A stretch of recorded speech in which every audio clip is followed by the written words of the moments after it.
নমঃ শিবায়। আধ্যাত্মিক জগতে আপনাদের সকলকেই স্বাগত জানাই। ऐसे और भी ड्रामा होते हैं अल्पकाल के 3-4 सीन होते हैं। ऐसे ये सष्टरूपी ड्रामा में ये 3-4 सीन है। सत्ययुग सबसे ऊंचा युग, त्रेता युग सेकेंडरी, द्वापर युग थर्ड क्लास सुख होता है, और कलयुग इसमें 4th क्लास सुख रह जाता है। सुख नाम मात्र का, अल्पकाल का इंद्रियों का सुख रह जाता है, क्योंकि आत्मा में सुख भोगने की पावर ही नहीं होती। और कलयुग का अंत आते आते क्षण भंगुर रह जाता है। 1-2 सेकंड का शारीरिक अनुभव, शारीरिक मिलन, ज्यादा से ज्यादा 2-5 मिनट का शारीरिक मिलन का आनंद की अनुभूति कर पाता है, और उसके बाद मनुष्य मात्र निस्तेज होने का अनुभव करता है। ये जिस्मानियत का सुख, ये 5 तत्वों का सुख, ये जड़ प्रकृति के द्वारा मिला हुआ सुख, तामसी प्रकृति का सुख अल्पकाल का होता है। उस जड़त्व को कंट्रोल करने वाला, प्रकृति को कंट्रोल करने वाला, नेचर को थामने वाला, वो प्रकृतिपति बाप, विश्वपति पिता में, एडम में, मुसलमानों के आदम में, हिंदुओं के आदि देव में, जैनियों के आदि नाथ में प्रवेश करता है।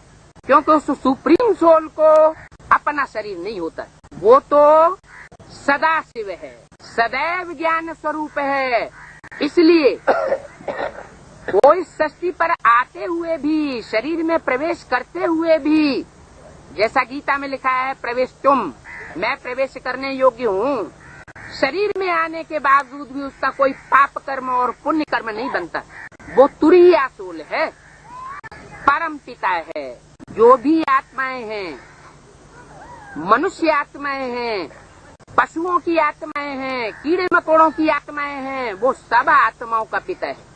लेकिन पशु पक्षियों और कीड़े मकोड़ों की आत्माएं इस सृष्टि पर जन्म मरण के चक्र में आती हैं मनुष्यों की तरह, और मनुष्य आत्मा सर्वोपरि मानी गई है। मनुष्य का जन्म दुर्लभ कहा जाता है, शास्त्रों में भी विख्यात है।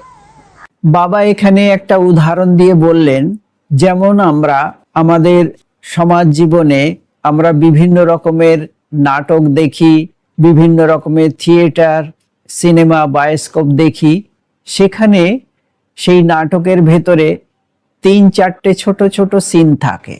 তেমনি এই সৃষ্টি নাটকে, ব্রড ড্রামাতেও 3-4টে সিন রয়েছে।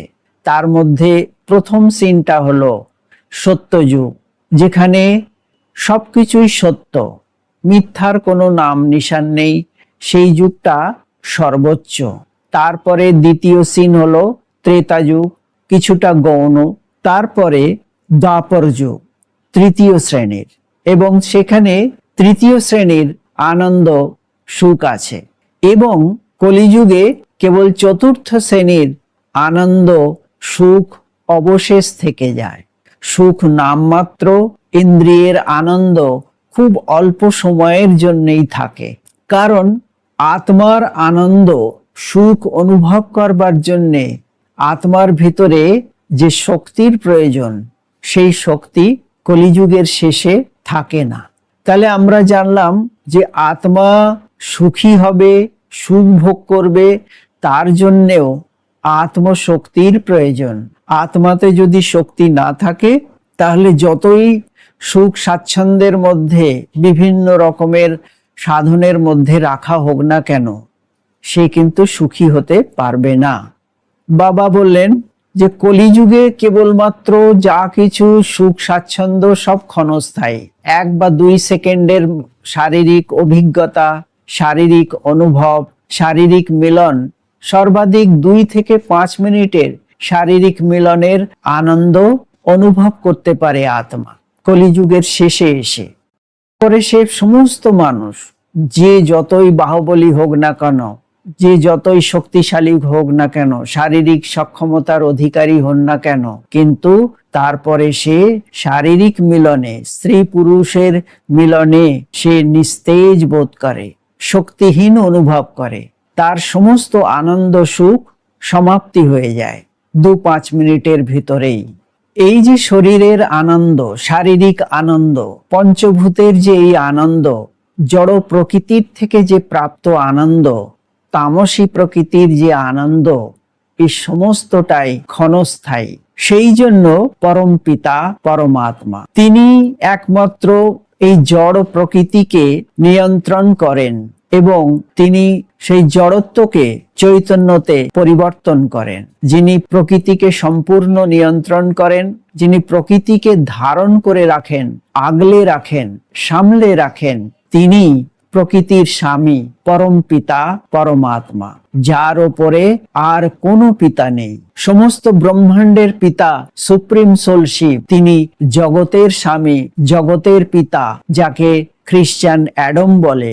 আদি মানব হিসেবে যার নাম, মুসলমান তাকে বলে আদম, হিন্দুই তাকে বলে আদিদেব, তমাদি দেব পুরুষ পুরাণা। জৈনদের মধ্যে তিনি আদিনাথ নামে পরিচিত। তার মধ্যে সেই সুপ্রিম সোল এসে প্রবেশ করেন। ব্রহ্মাণ্ডের পিতা পরম পিতা পরমাত্মা জগতের পিতার মধ্যে প্রবেশ করেন। তা আমাদের আদি পিতা সবারই এক। যেহেতু সেই পরম পিতার নিজস্ব কোনো শরীর নেই, যিনি ব্রহ্মাণ্ডের পিতা সুপ্রিম সোল, তার নিজস্ব কোনো শরীর নেই। তিনি অন্যের শরীরে পরকায়ায় প্রবেশ করেন।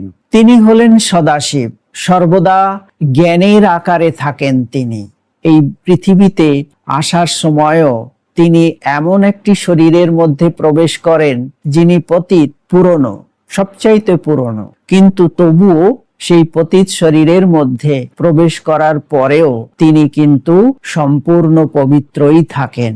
গীতাতে একটা শব্দ আছে, 11 অধ্যায়ের 54 নম্বর শ্লোকে সেই শব্দটা আমরা পাবো, প্রবেষ্টুম। ভগবান যে প্রবেশ করেন, তিনি প্রবেশ করার যোগ্য, সেটা গীতাতেই আমরা পেয়ে যাই। অর্থাৎ ভগবান বা ঈশ্বর পরম পিতা পরমাত্মা মাতৃগর্ভ থেকে জন্ম নেন না। রাম, কৃষ্ণ সবাই মাতৃগর্ভ থেকে জন্ম নিয়েছেন, কিন্তু যিনি ভগবান তিনি কিন্তু কখনোই মাতৃগর্ভ থেকে জন্ম নেন না। তিনি প্রবেশ করেন। প্রবেষ্টুম মানে আমি প্রবেশ করার যোগ্য। শরীরের আসার পরেও, শরীরের মধ্যে প্রবেশ করার পরেও তিনি সম্পূর্ণ পবিত্র থাকেন। তার কোনো পাপ অথবা পুণ্য কর্ম হয় না। তিনি হলেন তুরীয়া আত্মা, পরম পিতা পরমাত্মা। তিনি সকল আত্মার পিতা। তা সে মানব আত্মা হোক, পশুর আত্মা হোক, কীট পতঙ্গ, পোকা মাকড়, কিন্তু সব আত্মার পিতা। পোকা মাকড়ের আত্মারা মানুষের মতোই পৃথিবীতে পুনর্জন্ম নেয়, জন্ম মৃত্যুর চক্রের মধ্যে আসে, মানবও জন্ম মৃত্যুর চক্রের মধ্যে আসে, কিন্তু মানব আত্মা সর্বোপরি, সবার শ্রেষ্ঠ। সবার শ্রেষ্ঠ কেন? মানুষই একমাত্র তার মন বুদ্ধিকে কন্ট্রোল করতে পারে। মানুষই একমাত্র ভগবানের দেওয়া জ্ঞানকে অর্জন করতে পারে এবং উচিত অনুচিত বিচার করে তা নিজের জীবনে প্রয়োগ করতে পারে। সেই জন্য মানুষকে সর্বোপরি সবার শ্রেষ্ঠ মানা হয়েছে। সেই জন্য শাস্ত্রতেও বলা হয় যে মানব জন্ম হচ্ছে বিরল। শাস্ত্রতেও বিখ্যাত এই শব্দটা, যে মানব জন্ম বিরল।